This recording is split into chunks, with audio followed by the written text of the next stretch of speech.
চাকরি পরীক্ষায় শতকরা অঙ্ক থেকে যে প্রশ্নগুলো আসে এগুলো আমরা সমাধান করব। 2% এর ভগ্নাংশ কত? তাহলে 2% এর ভগ্নাংশ, তাহলে 2 উপরে আর ভগ্নাংশ, যার কারণে পার্সেন্টেজ শব্দের অর্থ হলো 100। তাহলে 2 দিয়ে যদি 100 কাটি 50, উপরে কোনো কিছু না থাকলে 1 আর নিচে 50, এটা আমাদের অ্যান্সার। 150% এর সমান ভগ্নাংশ কত? 150। আর যেহেতু পার্সেন্টেজ আছে তাহলে 100 দ্বারা ভাগ, এই শূন্য কাটা, তাহলে 3 5 15 আর 5 2 10, এটা আমাদের অ্যান্সার। 4/5কে শতকরায় প্রকাশ করলে কত হবে? তাহলে 4/5, তাহলে আমরা লিখতে পারি 4/5 গুণন 100।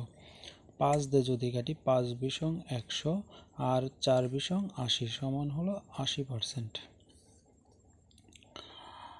3/5কে শতকরায় প্রকাশ করলে কত হবে? তাহলে 3/5, এটাকে যদি শতকরায় প্রকাশ করি তার মানে 100 দ্বারা গুণ করব। 5 বিশং 100 আর 3 বিশং 60, সুতরাং 60%। 5 এর 10% কত? এরকম অঙ্ক আমরা শুধু শূন্য বাদ দেব, অর্থাৎ 5 এর 10% 5। 125 এর 125% কত? এর মানে গুণন, তাহলে আমরা লিখতে পারি 125 গুণন 125 আর পার্সেন্টেজ শব্দের অর্থ হচ্ছে 100 দ্বারা ভাগ। তাহলে যদি কাটি 4 বিশং 100, 4 পঁচিশং 100, 5 পঁচিশং 125। 4 দিয়ে যদি 125কে কাটি তাহলে 3 4 12, তাহলে 5 বাঁচে, 4 হকে 4 আর কত 25, এটা যদি গুণ করি আসে হলো 156.25। 5 এর কত শতাংশ 7 হবে? ধরি পি শতাংশ 7 হবে, তাহলে লিখতে পারি 5 গুণন পি শতাংশ শব্দের অর্থ 100 সমান 7। তাহলে যদি কাটি 5 ছকে 5, 5 বিশং 100, তাহলে 7 দুগুণ 14, 140%।